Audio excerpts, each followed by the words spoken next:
Hi, I'm Mike Balducci with the Central Florida Future. I'm the sports editor here with Danny Aiello, and we're here to break down this weekend's game against NC State Wolfpack. Danny? UCF is coming off less than stellar performance against a very, very bad South Dakota team. The defense, especially for the Knights, didn't look too good. You could really see the mispresence of Terrell Troop, the defensive tackle who graduated and was drafted in the second round by the Buffalo Bills. Without the South Dakota offensive line double-teaming Terrell, who would have been there this year, Bruce Miller, one of the key players for the Knights' defensive end, did not get any pressure on the quarterback. I believe the Knights had one sack, and it was basically the quarterback tripping over his own feet and getting tagged down. Well, Coach O'Leary said in the post-game press conference that he was really concerned with the outside running game tearing up the Knights' D-line. He thought that up the middle, they were doing fine in one-on-one coverage, but that outside, taking away Bruce Miller's real strength, really hurt the rush defense. And especially against the South Dakota team who graduated 3 of their 5 offensive linemen the year before.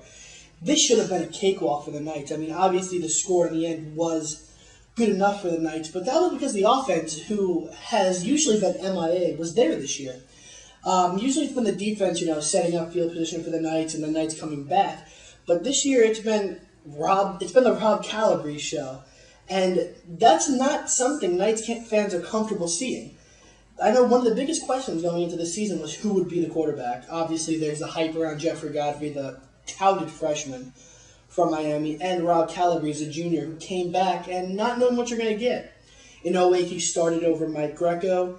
In 09, he lost his job to Brett Hodges. You don't know which Calabrese is going to show up, but this Rob was calm, collected, cool under pressure. He led drives of 75, 84, and 80 yards in the first half to give UCF a quick lead. Well, a lot of people have said that Calabrese, what does it mean? It's only one game. It was against an FCS opponent. Look at last year against Samford. Calabrese did pretty terrible. The fact that he was able to come out here and improve this much definitely tells you something about his ability and his maturation over the past year. Yeah. He's been learning under Brett Hodges last year. Of course, he hit his first 9 passes. He finished 12-15 for $176 and a touchdown. That, I don't care who it was against, that breathes something about his confidence. He's going to be more confident going into a tough NC State team.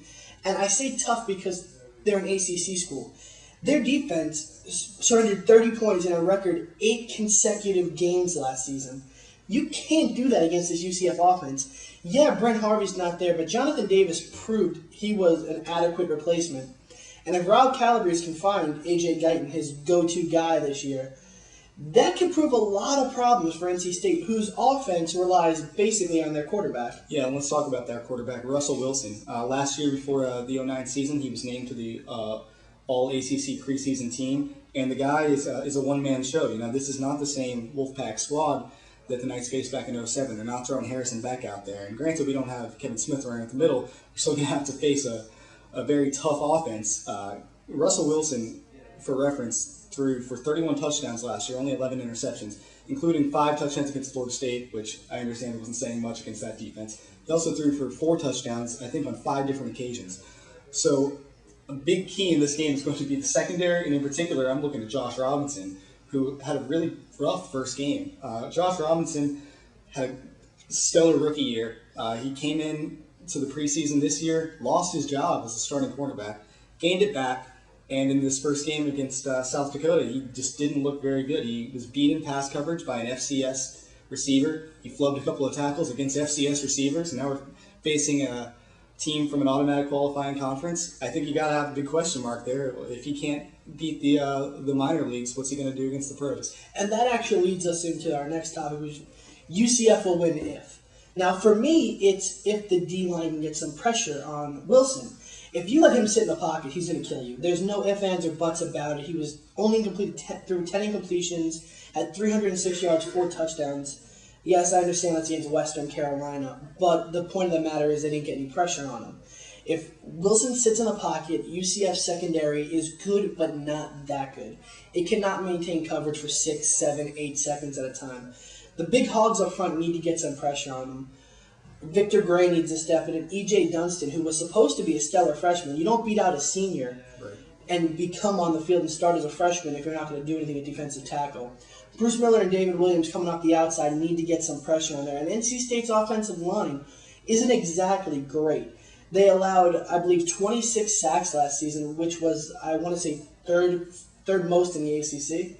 So it is very, very possible for UCF to come off the outside, get some pressure on Wilson, and force some interceptions. But like you said, Josh Robinson's got to put his hands up. Well, let's also note that the vaunted NC State defense last week against Western Carolina had a 6-play, 87-yard drive for a score that you don't want to see out of an SES team against an ACC team. Let's get your prediction. What do you think final score? You know, it's tough to really make a prediction because you don't really know what kind of offense George O'Leary is going to bring to the table.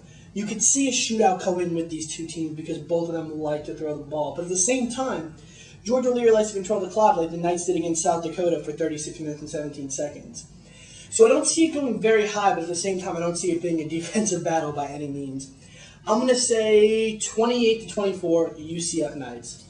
I'm going to say 38-35. I see Russell Wilson as a guy a lot like Case Keenum. This is the ACC's Case Keenum, and just like the Houston game last year, UCF could not stop Case Keenum. They could only keep him in check, and that's exactly what they're going to need to do to Russell Wilson. They need to keep him in check. You know he's going to put up points on the board. We just need to put up more, and we need to make sure he doesn't go off and put up 52 on us. So 38-35 UCF. That's what I'm saying. For Mike Balducci, I'm Danny Aiello. Join us next week when the Knights take on the Buffalo Bulls.